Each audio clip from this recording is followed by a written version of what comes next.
going on, Jerome's? So the unfortunate news of second-year cornerback Mekhi Blackmon tearing his ACL on the first freaking day of training camp, man.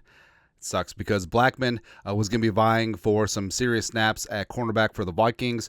All of a sudden, the Vikings may have a cornerback depth issue. Now, part of that also is the tragic and untimely death of Kyrie Jackson, and yeah, just sucks, man.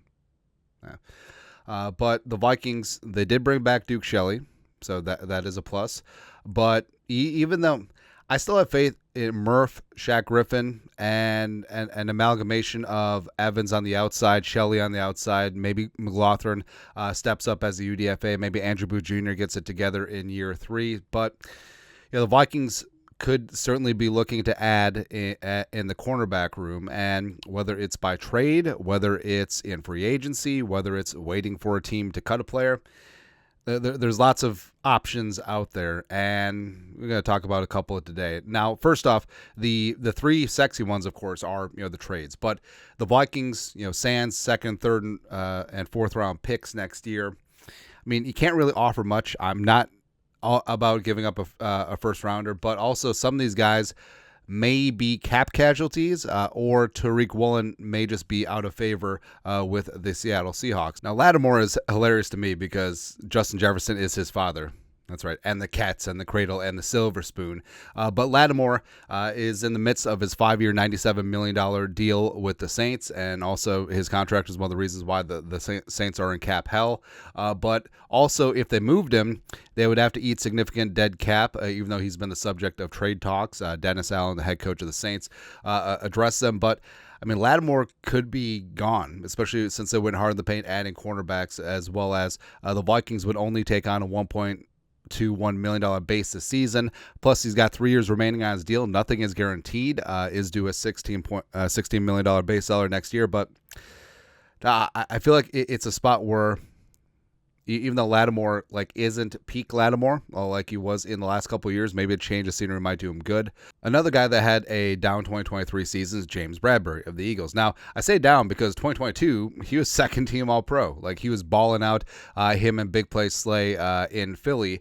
But last year, struggled with the new scheme as Jonathan Gannon went to Arizona.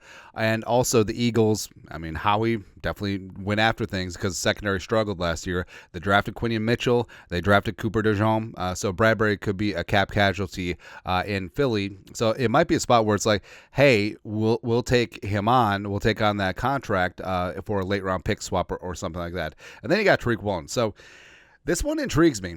Tariq Woolen, obviously super talented, 6'4", 210, long and physical, the pride of UTSA, go Roadrunners, ended up being a fifth-round pick, and then he was tied for the league lead his rookie season, 4 interceptions, made the Pro Bowl, and last year it just didn't click. He was benched several times last season for a myriad of reasons, and now Seattle, with Mike McDonald, a new regime in town, they may not see eye to eye with Tariq Woolen. And, of course, Kwesi loves the mama I can change him type players. And Woolen does have an elite skill set. And I don't think that he would cost too much in trade. So that certainly would be intriguing. And then you got the free agents. And this is the more likely route. Vikings still have decent cap space, as well as not really about giving up draft capital at this moment in time. And also, I don't think that anyone wants Lewis Cine, but Xavier Howard is obviously one that comes to mind because of the Brian Flores connection. But older, also the off-field issues that cropped up this offseason may have the Vikings shy away because of the culture. J.C. Jackson of the Patriots. Now, this one's intriguing because J.C. Jackson, the pride of Maryland, had himself a great rise during his rookie contract with the Patriots, signed a massive deal with the Chargers, was not a scheme fit in L.A., and then returned to the Patriots, but is still chilling out there as a free agent. Now, he is a physical press cornerback. He is only 28. Certainly a name that could be interesting. Same thing with Adoree Jackson, the former USC Trojan. And he started off with the Titans, and he was fantastic. Got paid by the Giants, had 2 great seasons in the Big Apple, but really New Jersey. And then last year just was bad. just bad last year.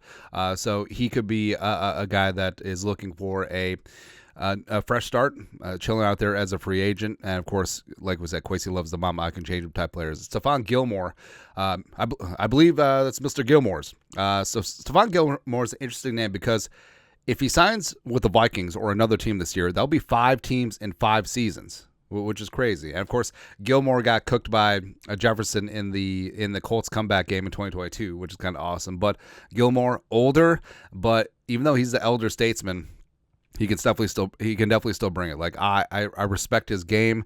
He's not the Pro Bowl All-Pro guy that he once was, but he can still definitely bring it on the outside. Then Patrick Peterson, nah. But probably the most likely scenario is the Vikings bring back Joejuan Williams because he's only 26. He is a long and physical corner. He was with the team last season, and he did play under Durante Jones and Brian Flores. He signed a futures deal this offseason, but then they let him go in May in some roster shuffling moves. Hasn't caught on anywhere else.